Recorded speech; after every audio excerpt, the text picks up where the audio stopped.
Kanjirappally Amal Jyothi engineering കോളേജിലെ സമരത്തെ മുൻനിർത്തി വർഗീയ ഗൂഢാലോചന നടത്തിയ അബ്ദുൾ ജലീൽ താഴെപ്പാലം എന്നയാൾക്കെതിരെ പോലീസ് കേസെടുത്തു.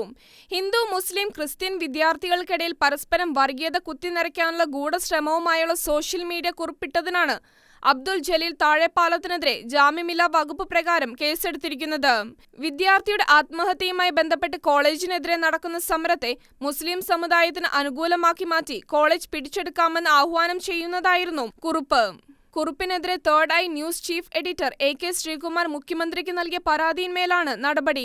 ഏറെ പ്രകോപനപരവും വർഗീയവിഷം പരത്തുന്നതുമായിരുന്നു അബ്ദുൾ ജലീൽ താഴെപ്പാലത്തിന്റെ ഫേസ്ബുക്ക് കുറിപ്പ്. കുറിപ്പിൽ കോളേജ് പിടിച്ചെടുക്കാനുള്ള കുറുക്കുവഴിയാണ് ഉപദേശിക്കുന്നത്. ക്രൈസ്തവ സ്ഥാപനങ്ങളെ തകർക്കാനും പിടിച്ചെടുക്കാനും ചില സംഘടിതമായ നീക്കങ്ങൾ നടക്കുന്നതായി ക്രൈസ്തവ സഭാ നേതൃത്വം ഉൾപ്പെടെയുള്ളവർ വ്യക്തമാക്കുന്നതിനിടെയാണ് ഇപ്പോൾ കുറിപ്പും കുറിപ്പിനെതിരെയുള്ള കേസും ചർച്ചാ വിഷയമാകുന്നത്. പരാതിയിൽ അന്വേഷിച്ച് നടപടി സ്വീകരിക്കാൻ ആവശ്യപ്പെട്ട് മുഖ്യമന്ത്രിയുടെ ഓഫീസ് ജില്ലാ പോലീസ് മേധാവി കെ. കാർത്തിക്കിന് കൈമാറിയിരുന്നു.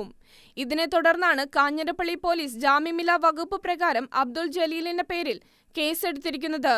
മലയാള മനോരമ ന്യൂസ് ചാനലിൽ വന്ന വാർത്തയുടെ കമന്റ് ബോക്സിൽ പൊതുജനങ്ങൾക്കിടയിൽ മതത്തിന്റെ അടിസ്ഥാനത്തിൽ ശത്രുത വളർത്തണമെന്ന ഉദ്ദേശത്തോടുകൂടി മുസ്ലിം, ക്രിസ്ത്യൻ, ഹിന്ദു മതവിഭാഗങ്ങളിൽ ശത്രുത വളർത്തുന്ന വിധത്തിൽ കമന്റിട്ട് വാട്സ്ആപ്പ്, യൂട്യൂബ് മുതലായ നവമാധ്യമങ്ങളിലൂടെ പ്രചരിപ്പിക്കുന്നതിന് ഇടയാക്കിയെന്നാണ് എഫ്ഐആറിൽ വ്യക്തമാക്കിയിരിക്കുന്നത്.